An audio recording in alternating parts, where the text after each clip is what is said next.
What's up, guys? Topic of the video today is gonna be when to tap. Okay, so there is gonna be difference if you are getting caught in a choke or for example in the armbar, because it's really important to understand when you need to tap and when you are beaten in jiu-jitsu, because you need to train safely and you don't want to get injured. Okay, so the thing is, like, for example, if somebody catches you on a rear naked choke or let's say for example a triangle, you can try to survive and struggle a little bit more, because you're gonna feel, and basically the worst thing what can happen is you're gonna pass out and then you're gonna wake up pretty fast. But for example, if you're getting caught in an armbar and if you just wait, you're gonna break your arm. So it's gonna be really important, especially when it's about limbs, arms, legs.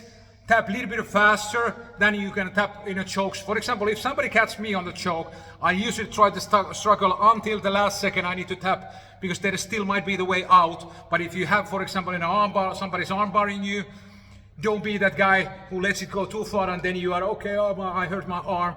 And also really important when it comes to this modern leg lock stuff. So for example, in a heel hook, because heel hooks, there is no pain before you're gonna hurt yourself. Because I have hurt my both knees twice, because sometimes I don't think, not anymore, but like previous years, I was just struggling, because the thing was, like, I was getting in the heel hook, but I didn't feel any pain, so I didn't tap, and then it's just like box, and I injured myself.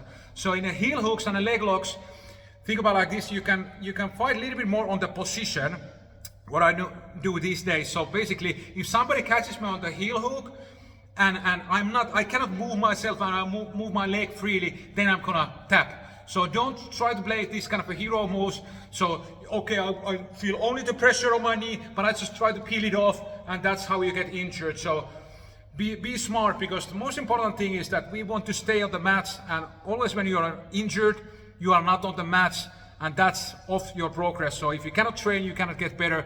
You can a little bit if you do a lot of study, but overall, the mats is the place what's gonna make you better. So, and also think about, like, if you feel like you are beaten, like you are stuck there, you don't need to tap early. I'm not a huge fan of just, if I'm stuck some position, I'm just gonna tap.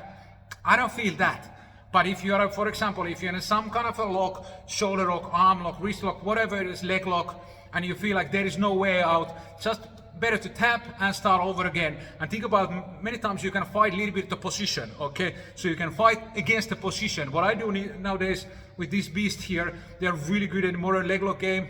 I'm not so good, but I know something. So I fight mostly the position. Like, I don't let them to get into the position, because I'm not a huge fan of, especially with leg locks, this late stage escapes, because many times I feel a little bit risky there. So fight the position, don't let them establish the control. And if you end up in that position that they control you, for example your leg or your arm, just tap and start over again. And if you are in a choke, of course I still recommend you to tap. Don't go to sleep on purposely. But many times, because if you're, for example, struggling on a mataleo and you are defending it, and sometimes you can escape on the last possible second, and that's totally fine with chokes. But limbs, not so good, because again, let's say I'm also around blue belt maybe, and I was always still, if somebody catch me on the armbar, I was trying all kind of hitchhike escapes and fucking rolling stuff and all kinds of hero moves.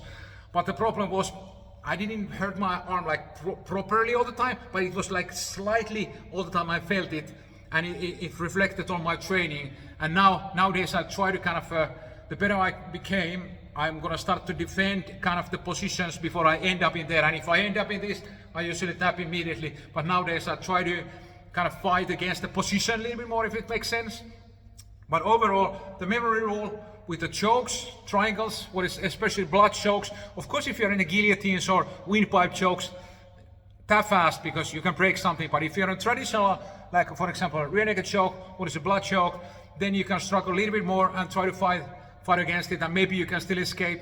But if you are in some kind of an arm lock, leg lock, or some kind of position that includes your extended limb, leg, arm, or stuff like that, tap fast and tap immediately, because then you can train more and you can get better. There you go, guys. Keep training, go smiling, keep training, smiling, whatever. And remember, jiu-jitsu never dies, baby. Boom.